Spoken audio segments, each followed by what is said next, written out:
If we were to sit like this all day, I'd probably recommend a different set of stretches, but because we don't, we sit at a desk all day, I'm going to recommend my 8 top stretches that I like to do every single day that'll help with any neck pain and any lower back pain. So let's get started. Today I want to share with you a little stretching routine that you can do on a daily basis, especially if you have any neck or lower back pain or if you sit at a desk all day.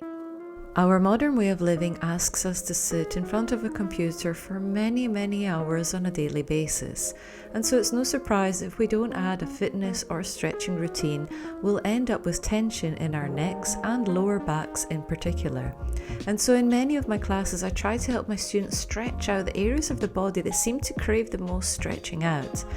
So we'll need some things for this stretching practice, including a yoga mat, a yoga block or 2, and a strap.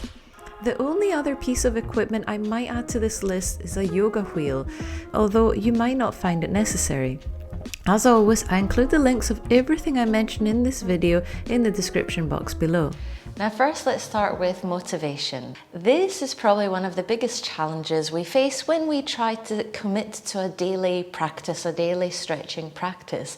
And so 2 things that have helped me quite a lot is to either find a specific day and a specific time of that day that I know this is a time for me. I make a date with myself and that's the time for my daily stretching practice. And the other tip I could offer is to try to remember that post-stretching feeling. So hold on to it.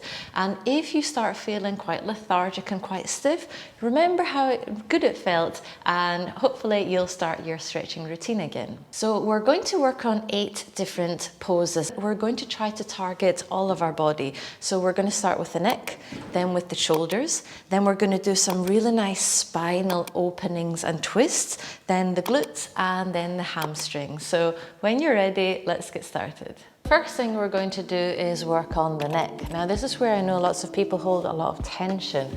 So hands on your knees, shoulders back and down. And what we're going to do is we're going to do a few variations. So first we're going to move from side to side and just make sure that you're feeling comfortable with this. Another variation then is to bring one ear to your shoulder and then the other ear. And then another variation is to do some neck rolls. So come forward, side, forward, side. So our next exercise is going to target the shoulders. So what we want is to get a strap, or you can use a belt or a scarf. And we're going to open it up. Just make sure it's open enough so that when we go back, we don't bend our elbows. So I always advise students to start wide and then just make sure if you want to bring it closer, bring it closer. So what we do is inhale, up, exhale, back. Inhale and exhale and repeat as much as you like. Okay, so next we're going to move on to one of my favorite stretches and actually one of my students' favorite stretches. So it's a really beautiful chest opener. So what we do is we get our block, and if you don't have a block, just get a book about 4 fingers thick, place it behind us, and what we want to do is we want to place our shoulder blades on the block. And now ideally what you'll feel is this blissful feeling. And there's a few variations here. You can have your legs straight. If you want, you can bring your feet together, soles touching, knees open. You can have your arms out. You can have your arms up overhead, just whatever works for you. If you want to make a bigger opening, a bigger chest opening, then you can use 2 blocks. And again, you can have your hands by your side. You could have your arms up overhead.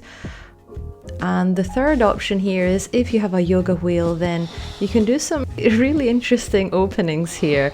So this is just one option where you can lie back, or you can even do some movements, and this will also help you get into your back bends if that's something that you're working on. Next, we're going to move on to some CatCow variations, and this is going to really help move the spine. So on an inhale, look up. On an exhale, curl. Inhale, look up, and an option is exhale, go into child's pose. And repeat this little flow as often or as many times as feels right for you. And next we've got our hamstrings. So slowly come up, but what we're going to do is keep your feet about hip distance apart, bend your knees, hold on to your elbows, allow your head to come down, and we can move here from side to side. Now you might feel this in your hamstrings, you might feel it more in your calves, just depending on where part is maybe slightly tighter. And another option is to interlace your fingers behind your back, and just this might help you get into the stretch a bit more. And of course, after this, if you want, come into downward facing dog. You can pedal out the feet and just really stretch out those hamstrings and calves.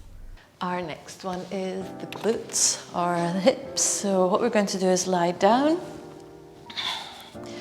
We're going to do a little figure 4. So bring your right foot just above the left knee. Bring your hands. This is something lots of people I've noticed get confused. Bring your right hand in between. Try not to do it outside. Bring it in between.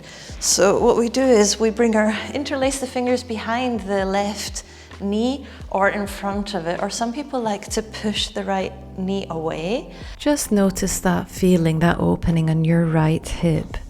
And of course, another option here, if you want, is to come into pigeon pose. Now in pigeon pose, we can stay upright, or if you want, you can always come forward and you might feel it a bit more intense this way. Next, after sitting all day, we're going to try to open up our psoas muscles. So what we're going to do here is we're going to bring our left foot forward, or either foot, just make sure you do both sides. Now, what we can do is we can either stay upright like this. Just make sure you feel a really nice stretch here. And if you don't, consider bringing your knee a bit further back. You could always bring your hands down, just make it a bit more intense. You can wiggle from side to side.